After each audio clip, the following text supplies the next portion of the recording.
The alarm buzzed at exactly 5:30 a.m., just like it did every morning for the past 5 years. Adrian Carter sat up slowly, rubbing his eyes, already mentally reviewing the tasks for the day. His mornings were sacred, a ritual of solitude and order.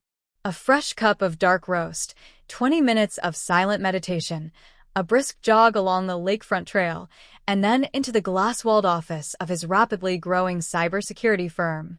To the outside world, Adrian was the very image of calm, collected success. Trim beard, tailored suits, a silver Rolex that glinted beneath his cuff. But behind those composed eyes lived the shadows of a past he rarely spoke of, especially the storm that had once torn his life apart, his ex-wife, Vanessa. Adrian had built his life from the ground up after the divorce.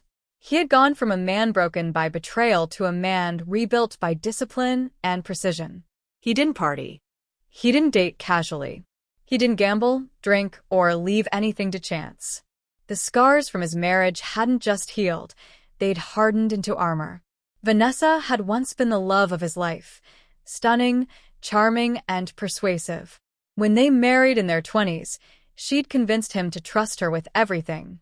They'd started from humble beginnings, a one-bedroom apartment, ramen noodles for dinner, and dreams of building something meaningful. But as Adrian's tech talent turned into contracts, then into capital, and eventually into millions, Vanessa had changed. Fame, money, attention, she wanted it all. And when she realized Adrian wasn't the kind of man who'd flaunt their wealth at celebrity parties or fly to Bali on a whim, she became restless. Then manipulative. Then cruel. When she finally left, she didn't just take her things. She tried to take his company, his name, and his sanity. But Adrian had survived. It had been 5 years since the divorce was finalized. They had no children. The settlement had been messy, but thanks to a smart prenup that Adrian's older brother, a lawyer, had insisted on, Vanessa walked away with a modest sum instead of half his empire. He thought it was all behind him, until the envelope arrived. It was late afternoon when his assistant, Kyla, walked into his office holding a thick cream-colored envelope. This came by courier. It's marked confidential. Adrian frowned, setting aside his laptop. He broke the seal and pulled out the first page. His eyes scanned the header. Petition to reopen divorce settlement. Vanessa Carter versus Adrian Carter. His stomach went still. She was back. Vanessa was petitioning the court to reopen the divorce case. Her claim? That she had been deceived, manipulated into signing a prenup under emotional distress, and that Adrian had hidden assets from the court. Assets she was now entitled to. Adrian closed the folder slowly and leaned back in his chair. His expression didn't change. He didn't speak for nearly a minute. Kyla waited. "Do me a favor," he said finally, handing her the folder. "Get this to James. Priority. James Whitaker. His attorney. And more importantly, the only person who knew what Adrian had been quietly preparing for the past 3 years." After Kyla left, Adrian stood up and walked to the floor-to-ceiling windows. The city stretched out beneath him, glowing with the gold of sunset. He should have felt angry. Or anxious. But he didn't. He felt something else. Readiness. He had always suspected Vanessa might come back one day. Her lifestyle was unsustainable: luxury fashion, rented penthouses, and a string of failed influencer ventures. She was addicted to status, but lacked the discipline to maintain it. And Adrian? Adrian had been patient.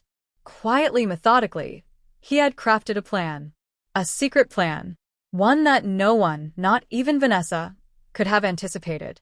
That night, after locking up his office, he drove home to his gated estate on the north side of the city.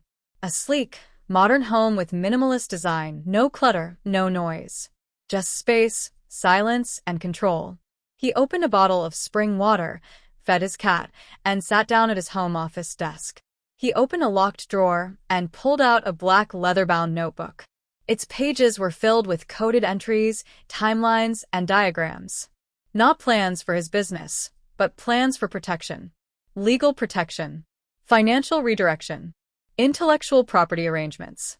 3 years ago, after watching a colleague lose everything in a similar divorce battle, Adrian had quietly begun moving his most valuable creations, algorithms, patents, proprietary systems, into a trust registered in the Cayman Islands, protected by international corporate law.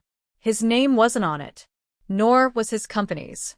The ownership was buried under layers of LLCs, with trustees who owed him nothing and knew nothing of Vanessa. But this was more than a shield, it was bait. He closed the notebook and smiled, just slightly. Vanessa had walked into a trap, and she didn't even know it yet. The next morning, Adrian returned to his usual rhythm. Meditation, coffee, jog. But something was different. Every movement was just a little more precise. Every breath a little deeper. The storm had arrived, and he was centered in its eye. As he arrived at his office, Kyla was already waiting with updates. "She's hired Benjamin Crawley," Kyla said. "Divorce shark. He's the real deal." Adrian raised an eyebrow. "Of course she did. And she's been making noise on social media, implying you're hiding something, getting people stirred up." Adrian gave a small, controlled nod. Let them stir. He walked into his office and closed the door behind him. He stood for a moment in the quiet. Vanessa thought she was reclaiming something. She had no idea what she had just walked into. And Adrian Carter was about to prove that while she may have been part of his past, she would never control his future. 3 weeks later, the courtroom buzzed with energy as Adrian stepped inside. He wasn't there to testify just yet. This was the preliminary hearing to determine whether Vanessa's petition to reopen the settlement had any legal merit. Her lawyer, Benjamin Crawley, was everything Adrian expected: sharp suit, sharper tongue, and a media-friendly grin that played well in front of cameras. Crawley had already spent the past week flooding social media with statements accusing Adrian of corporate deceit, manipulative financial maneuvering, and malicious concealment of marital assets. Vanessa had played the role of the wounded ex-wife perfectly, crying in interviews, painting Adrian as a cold, calculating genius who had tricked her out of her rightful fortune. She claimed she was young and naive when she signed the prenup, that Adrian had been emotionally abusive and withheld the full truth about his growing company. What she didn't know, what Crawley didn't know, was that Adrian had every single communication, every signed document, every bank transfer and conversation archived, encrypted and time-stamped. More than that, he had surveillance video of Vanessa laughing with her friends the day she signed the prenup, bragging about how smart she was for agreeing to take the small payout now because she had her own plan for later. Still, Adrian didn't act prematurely. He watched. He studied. He waited. Back at the office, James Whitaker sat across from him in the conference room, flipping through a heavy binder of documents. "They want to freeze your accounts pending the outcome of the case," James said, not looking up. "It's bold, but not unexpected. Crawley's banking on public pressure and a sympathetic judge." Adrian tapped his fingers on the table slowly, once, twice. "Let him." James looked up sharply. "You want them to freeze your accounts?" "I want them to think they have power," Adrian replied. "I want Vanessa to believe she's ahead." James stared at him. "You're not just playing defense, are you?" Adrian's mouth lifted at the corner. "I never was." 3 months before Vanessa filed her petition, Adrian had discreetly transferred day-to-day control of his company to his senior executives through a structured stock option plan. Legally, he was still the majority owner, but he no longer appeared as the acting CEO. His name was no longer tied to key corporate decisions or board votes. And the trust holding his patents, arguably the crown jewels of his empire, was managed by an independent board of trustees, all bound by fiduciary duty. Everything Vanessa thought she was targeting, his company, his name, his net worth, was an illusion. "She wants half of everything I own," Adrian said to James. "So, let's show her what she thinks I own." James leaned back, eyebrows raised. "And when she sees the real web, she'll realize she walked into a war she can't win." Meanwhile, Vanessa was riding a wave of attention. Her Instagram following had tripled. She was getting invited to podcasts and women's empowerment panels. She was on the cover of a lifestyle magazine under the headline, "Standing Up to the Billionaire X." She thought she was a crusader, a symbol of justice for all wronged women. And then she made her mistake. She went live on TikTok. In an unfiltered rant, high on adrenaline and surrounded by wine glasses and friends, Vanessa said more than she should have. She laughed about how men like Adrian always think they're smarter, and then added, "I knew when I signed the prenup I'd come for more later. That was always the plan. It just took time." The video went viral overnight. Screenshots, re-uploads, reactions. And Adrian's legal team downloaded it, transcribed it, and added it to the evidence packet. When Vanessa's attorneys tried to delete the video and claim it was fabricated, Adrian's team produced a chain of verifiable metadata and third-party copies from public platforms. Crawley tried to object, but the damage was done. The judge scheduled a full hearing. Behind the scenes, Vanessa was unraveling.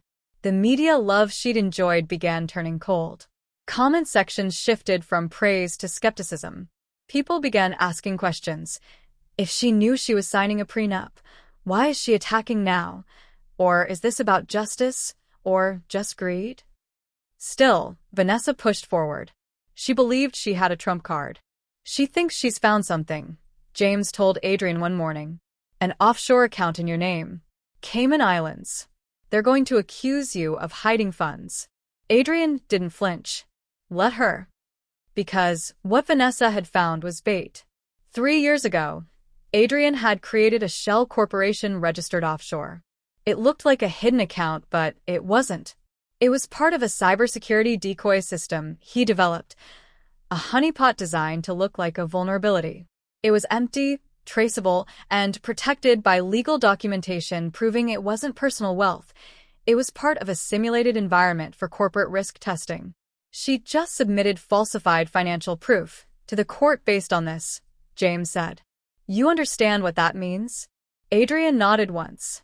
"It means she just perjured herself." The next hearing was different.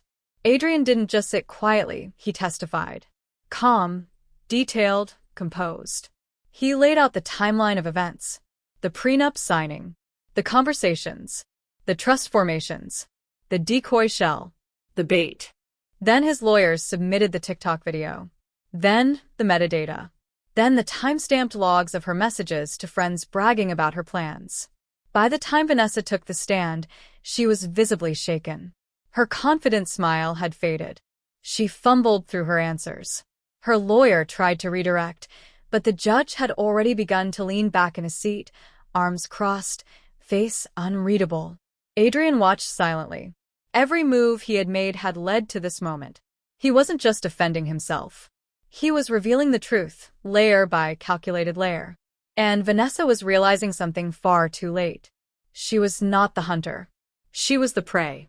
The courtroom was silent as Vanessa stepped down from the witness stand. Her heels clicked softly against the polished floor, but the sound felt deafening in the tense air that followed her broken testimony. Her once defiant posture had given way to a shaky, uncertain gait. Her hair, meticulously styled that morning, now hung limp from nervous fingers constantly pulling it back. Adrian didn't move. He didn't smirk. He didn't gloat. He simply watched. Because in chess, when your opponent realizes they've been cornered, it's not the check that breaks them. It's the awareness that checkmate is inevitable. "Mr. Whitaker," the judge said sternly, "please approach." Adrian's lawyer rose and walked up to the bench with quiet confidence. Benjamin Crawley followed, visibly agitated, flipping through his notes as if he could somehow find a missing defense in the fine print. The judge didn't mince words. "I have reviewed the newly submitted evidence, the video testimony, the forensic metadata, the financial documentation, and the chain of correspondence between Mrs. DeWitt and her social circle." He paused, glancing briefly at Vanessa. "What I see is not a victim of financial deception, but a calculated plan to circumvent a legally binding contract." Crawley began to object, but the judge raised a hand to silence him. "I'm not done." He leaned forward. "The court is especially disturbed by the attempt to introduce falsified offshore financial documents. That, paired with a publicly admitted intent to undermine the prenup, raises serious concerns about the integrity of this petition." Vanessa's face turned pale. "I am granting Mr. DeWitt's motion to dismiss. Furthermore, I am considering a contempt of court charge for willfully submitting fabricated evidence." Gasps rippled through the audience. Crawley froze. Vanessa's mouth opened, but no sound came out. The gavel struck once. Sharp. Final. Case dismissed. But the story didn't end there. Outside the courthouse, reporters gathered like vultures, thirsty for a statement. Cameras clicked, microphones waved, and lights beamed into Adrian's eyes. But he said nothing. James walked beside him, shielding him from the questions, guiding him toward the waiting car. Vanessa wasn't so lucky. Her fame turned into infamy within hours. News outlets that once championed her now dissected her lies. Clips from her TikTok live were played repeatedly on national television, each line another nail in the coffin of her credibility. Lawyers distanced themselves. Endorsements she had quietly secured disappeared. Even the lifestyle magazine that had featured her put out a disclaimer. We were misled. But Adrian wasn't finished yet. The next morning, his legal team filed a countersuit for defamation, emotional distress, and malicious prosecution. Vanessa was served while entering her apartment building. Her hands trembled as she took the papers.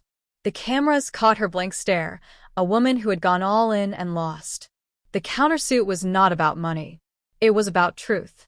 In his official statement, read aloud by his lawyer, Adrian said, "This lawsuit is not an act of revenge. It is an act of restoration. For years, I built what I built with transparency, hard work, and integrity. The attempt to destroy my name in the court of public opinion will not go unanswered, not for my sake, but for every man and woman who has ever been falsely accused for the sake of personal gain." The internet erupted. This time, in Adrian's favor. Influencers who had once parroted Vanessa's version of events began issuing apologies. TikTok compilations flipped, now showcasing the evidence she ignored, the receipts she mocked, the lies she told. And behind all of this, Adrian worked in silence. He returned to his office, to his ideas, to his purpose. He didn't attend parties. He didn't do interviews. He just moved forward. But he hadn't forgotten. Late one night, a message arrived in Adrian's inbox. It was from Vanessa. Simple. Desperate. "Please, can we talk?" Just once. Adrian stared at the screen for a long moment. Then he closed the laptop and let silence be his final answer. 3 months later, Vanessa filed for bankruptcy. Her lawyer dropped her. Her social media vanished. Her face, once everywhere, was now nowhere. And Adrian?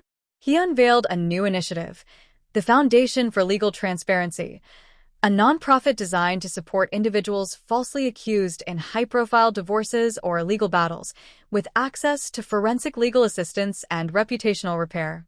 In his keynote speech, he didn't name her once. Because this story wasn't about her anymore. It was about what happens when truth is tested and endures. It was about resilience, precision, and patience. Adrian had been erased from his own legacy by the woman who once promised forever. But in the end, he didn't just reclaim it. He redefined it. Adrian sat alone on the rooftop of his building, looking out over the city he once thought he'd lose. The glow of the skyline reflected in his glass of bourbon, untouched. It had been a whirlwind, legal battles, public trials, betrayal, and vindication, but in the quiet of this evening, it was finally settling in. Not the victory, the peace. Peace that came not from winning a courtroom drama, but from not becoming bitter. From holding the line without letting it break him. From knowing that he never needed to fight dirty, just smart. His phone buzzed. A message from James. It's done. All countersuit settlements finalized. Her team agreed to the retraction clause. Everything's official. Adrian responded with a simple, "Thank you." The clause was non-negotiable. In exchange for dropping certain monetary penalties, Vanessa had to publicly retract every accusation. The same platforms she used to try and destroy him were now the platforms she would use to clear his name. And she did. Her final TikTok was short, nervous, and stripped of any filters. "I made a mistake. I let anger and ego cloud my judgment. I lied about Adrian. I'm sorry. To him. To you all. I was wrong. The video trended for all the wrong reasons. People saw not courage in her face, but consequence. Not a woman owning her missteps, but one cornered by reality. Adrian didn't watch it more than once. He didn't need to. The damage to her brand was irreversible. But more importantly, his name was clean. And his conscience was clear. Back inside his penthouse, Adrian walked past the grand piano that Vanessa had insisted they buy, but never touched. For a moment, he considered selling it. But instead, he sat down and pressed a single key, middle C. The sound was crisp. Pure. Uncomplicated. It reminded him of something he'd forgotten. Simplicity was a kind of wealth. 2. In the weeks that followed, life didn't go back to normal. It evolved. He started taking meetings again, not about app development or cybersecurity. This time, it was about ethics in tech, human accountability, emotional intelligence in business leadership. Suddenly, companies didn't just want his skills. They wanted his story. Mr. DeWitt, one executive said during a conference in Austin, I think what you did, how you handled it, changed how a lot of us see public narratives. You played the long game, and that's rare. He smiled politely, replying, It wasn't a game to me. And it wasn't. Vanessa had once told him he was too calculated, that he saw everything as a move on a chessboard. But the truth was he felt everything. He just didn't perform his feelings on cue. Not for pity. Not for image. That was the difference between them. Months later, on a rainy afternoon, Adrian visited a small bookstore on the corner of River and Elm. It had once been their favorite Sunday escape, a place filled with quiet corners and hidden wisdom. He didn't expect to see her there. But fate has a strange sense of humor. Vanessa sat near the back, alone, flipping through a paperback. She looked smaller. Not physically, but spiritually. The fire in her eyes had dimmed. She noticed him the moment he entered. He paused. She gave a faint smile. A nod. Nothing more. He nodded back and walked past. Not because he hated her. Because he had outgrown the space she once occupied in his life. He had no vengeance left. No anger. Just clarity. Outside, the rain had eased into a drizzle. Adrian stood beneath the awning, breathing in the scent of wet pavement and old paper. For the first time in a long time, there were no reporters. No court summons. No threats. Just the man he had become. And in that stillness, he remembered something from the beginning of all this. The vow he had made to himself when Vanessa first filed for half. You can try to take what I have, but you'll never take who I am. And that vow had held true. She hadn't taken him down. She had, in her own way, revealed him. Unintentionally. Ironically. In trying to destroy him, she had lit the path to his reinvention. Weeks turned into months. The legal world moved on. New scandals took over the headlines. New influencers rose and fell. But Adrian's legacy grew quietly. He funded scholarships for young entrepreneurs burned in predatory partnerships. He started a podcast titled The Quiet Countermove, focused on strategic thinking, emotional resilience, and the art of waiting. And he laughed again. Not at someone's expense, but with freedom. Because when you survive being falsely accused, publicly shamed, and emotionally gutted, and you do it without losing your character, every smile becomes sacred. Every moment becomes proof that you endured, that you held on, that your secret plan worked. Adrian stood at the edge of the Pacific Ocean, the waves lapping at his bare feet, grounding him in the here and now. The wind was brisk, and the sky was painted in shades of dusky pink and violet. The world had changed since the storm began. But more importantly, he had changed. He wasn't angry anymore. Not at Vanessa, not at the system that gave her a platform, and not even at the people who turned their backs on him, without asking a single question. Anger had once been a necessary fuel, but it had a short shelf life.